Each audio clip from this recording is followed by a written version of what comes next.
Welcome. Today we are going to discuss a topic that is a very popular question that I get quite often about rankings and what rankings mean in the United States among the US schools. So we have invited Laura and I from Into Education to help us kind of unravel what rankings mean in the United States among the US universities. So welcome, Laura. Thank you for being with us.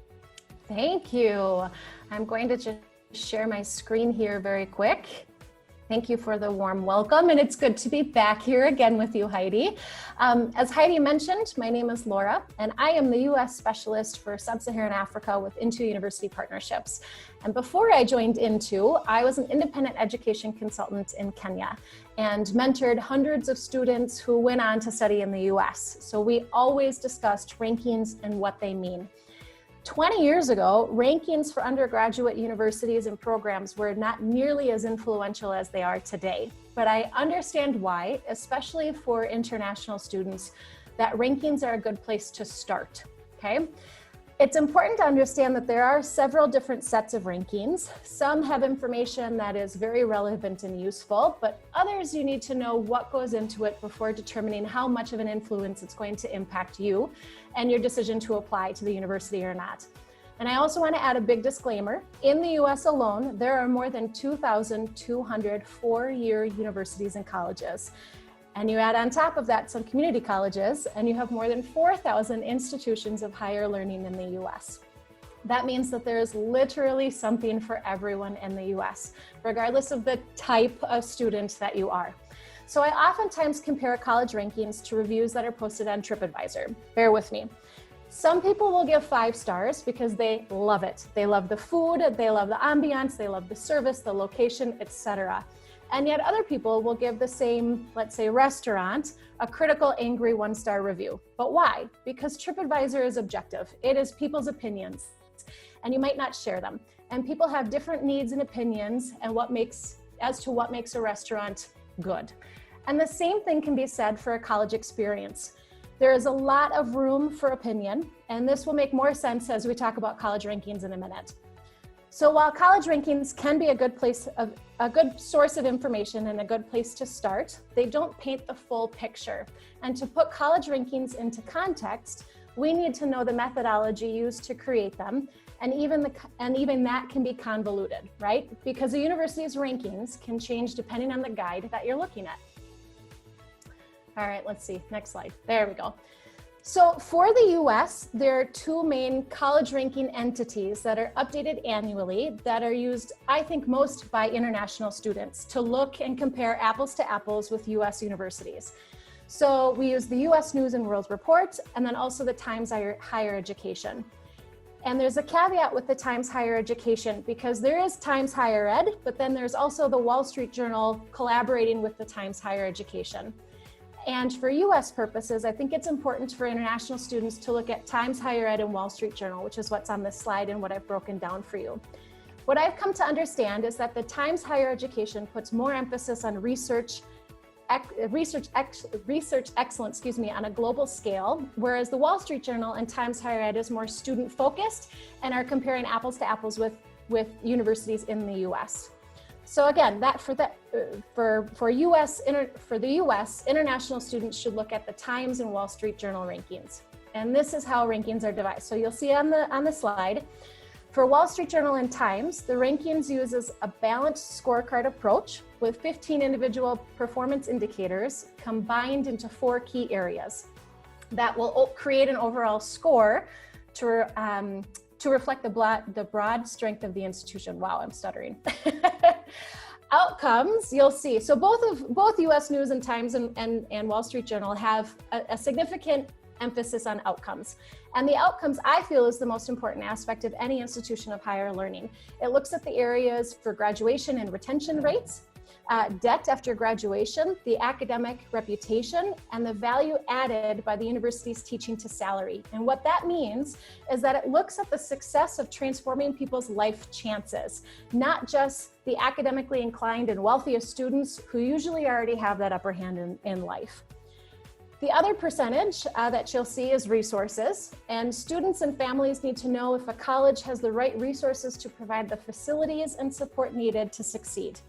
So here we can get a clear sense of whether the university is well funded with the money to provide a positive student learning experience.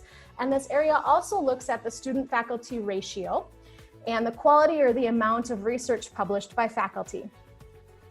Then of course we have engagement with Times Higher Ed in Wall Street.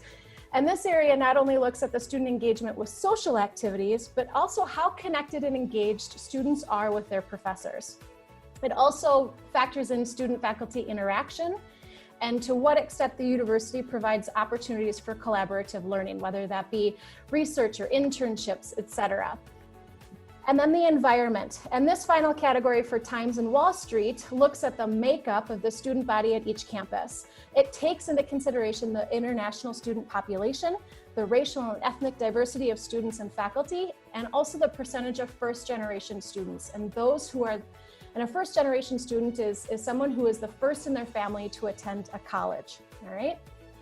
Then of course, on the other side, we have the US News and World Report. And I think that that is the most dominant ranking guide used for the US rankings. But, and I'm going to digress here for a minute, did you know that the US News and World Report ranks more than just colleges and graduate schools? They also rank each US state, healthcare systems and hospitals, new and used cars, law firms, vacation destinations, and even other countries. So what that means is that the US News and World Report is not a specialist within university rankings. So again, I digressed, but the US News and World Report rankings does take into consideration 6 factors that you've seen here on this slide. And I think some of them are quite surprising. Also, Times Higher Ed, as I mentioned, takes into consideration international students, and the US News and World Report does not. So you see the outcomes, you see the faculty resources and the percentages that they carry. But then they have the 20% for the expert opinion. And this is where the US News methodology doesn't make total sense to those of us who work within higher education. US News and World Report sends a questionnaire to college administrators. That's the college president, the college provost, even the admissions directors and staff. And they send questionnaires to high school counselors. So let's go back to that food review analogy with TripAdvisor, right? If there is a rankings process in the fast food industry and US News and World Report sent the CEOs of Pizza Hut, Domino's, and Debonair's, asking them to rank themselves and each other, could bias creep in? Yes, absolutely. Rankings are very subjective, okay? The other thing to factor in is the financial resources. So this is the average spending per student on things that go directly towards educating undergraduates. So the newest buildings on university campuses tend to be STEM or business, maybe the wellness center. And this isn't a fair indicator, the financial resources isn't a fair indicator of the kind of experience that you will have at a university. Because if you're not a science student or you're not a business student, you're not going to spend any time or effort, put any effort into visiting this new building, right? If it's a wellness center, typically you're going to use that. But if it's a STEM or a business building, you're probably not going to take advantage of that. So that's not necessarily a good indicator of the kind of experience that you're going to have.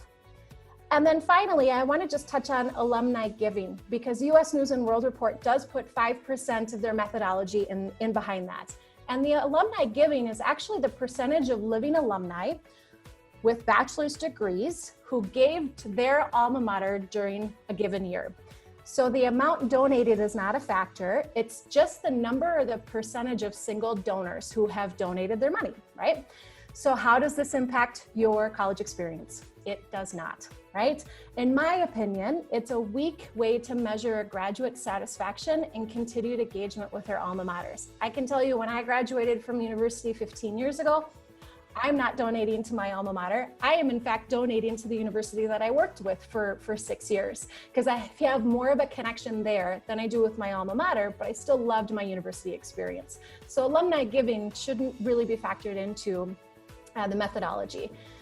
So essentially universities gain and lose in certain areas from year to year, which in turn will obviously impact the rankings from year to year. So now let's look quick at the percentages now let's look at the 2020 rankings for the US universities that I represent with Intu. Okay, So you'll see, the universities are listed, the Times and Wall Street Journal, and also the U.S. News and World Report. So they're listed with U.S. News as national, but you'll see that there's National Liberal Arts and there's also Regional North that's listed. So the Regional North University focuses on, let's say, undergraduate and master's programs, and they differ by offering few, if any, doctoral programs at that university. That's what makes a regional university. And the North comes in with obviously the region that it's located. They're broken up into different regions in the US. A National Liberal Arts College is where the emphasis is on undergraduate education, and at least 50% of their degree programs are in liberal arts disciplines. So that's languages, literature, philosophy, cultural studies, for example, all right? So again, these are the rankings for Intu's US university partners, and you'll see that between the two main ranking guides, each university is ranked differently, and there's a substantial difference for many of them. But any of these universities will provide students with an exceptional learning environment, but you need to consider your personal preferences. So a university like Oregon State University, for example, with 300-person lectures might be perfect for one student, but a challenge for another who needs a different learning environment to thrive. Likewise, a student who attends a high school with 3,000 students, like for me, my high school is 3,000 students. I would have felt like Drew is too small of a school because there's only 2,000 students at Drew University, right? Then let's look at the variations of rankings between 40 and 49, between Times and Wall Street Journal, and then the US News and World Report. The only one that is on both of these is Boston University. All of the other universities are ranked differently on the other guide. So for example, we see Purdue is ranked 46 by Wall Street Journal and Times, but US News and World Report ranks it as 57, so it's not on this list. And US News and World Report also ranks their undergraduate engineering program as number 9.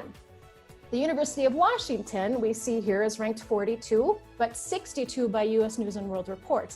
And their undergraduate engineering program is ranked number 20 by US News and World Report, which is, as I digress, and a side note, above Harvard, which is the top US university, right? So think about it. If you are looking for a large research-intensive university to study, for example, undergraduate engineering, then will you choose not to apply to the University of Washington because their national rankings differ by 20 points? Probably not. So the Wall Street Journal also combines liberal arts colleges with their overall rankings. So you see Carleton, Smith, Bowdoin, and Colgate are all national liberal arts universities. So the US News and World Report puts them on a separate rankings list. Again, any of these universities are going to provide students with an exceptional learning environment. Not everyone, however, can gain admission to a university in the top 50. And it is important to know and understand your personal preferences, but most importantly, being realistic with your academic credentials, all right? Also important is that the universities will also always publish their highest and most notable rankings. So it is good to dig deeper into what that university is going to offer, okay? And then my unsolicited advice. I've been in this business for a really long time, and being from the US, I do understand the weight that rankings carry for many students. But here's my advice for undergraduate degree-seeking students. And I have given the same advice to my niece back in Minnesota, who is starting her college applications now too.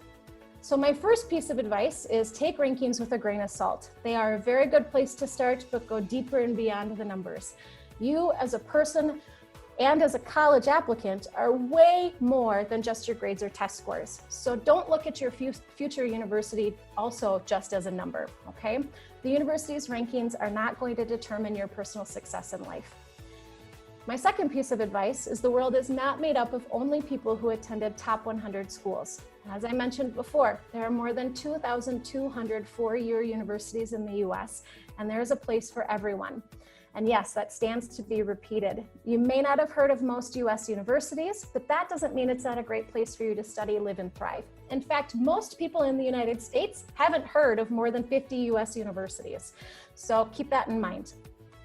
You can go to a great school like Drew University, for example, for your undergraduate degree, and then go on to Harvard Law School. Just because you haven't heard of that school doesn't mean that your future graduate school or your future employer has not. And that, in reality, is usually more important, where you go to graduate school. Rankings are my third piece of advice. Rankings do not provide a comprehensive picture of the experience you will have as a student. And I said that at the beginning. Fit is personal to you. You can ask 10 students at the same college, in the same major, and the same course to describe their educational experiences and fit on campus, and you will get 10 different answers. And my last piece of advice is if you cannot travel to your university, especially now due to COVID, then jump online and check out the virtual tours. Many universities, including those within Intu's network, are utilizing applications called TAP, stands for the Access Platform. And that allows prospective students to engage with the university's current staff and students. And finally, if ranking is important, remember again that there are more than 2,200 universities in the US. If you go to a college ranked in the top 220, you are in the top 10% of ranked universities. So there you have it. That is my advice and my insight into the methodology behind rankings. And I hope it is a little bit easier for you to understand. Thanks. One piece of advice or question that I get from students is the QS rankings. And what I think is unfair with the QS rankings is that they are looking on the world ranking scale, much like Times Higher Education is as well. So when you're comparing apples to apples, I do think that it's important to look at what is ranked within the United States. So that would be US News and World Report, and that would be Times Higher Education with collaboration with the Wall Street Journal, okay? If you're looking on the world scale, then you're gonna miss several great universities that I think could provide a wonderful experience to the student, depending on who you are academically and what you're looking for. So when you're looking at US universities, if you're wanting to compare an apple to an apple and not an apple to an orange to a pear, then definitely look at the US News and World Report, as well as the Times Higher Education with the Wall Street Journal.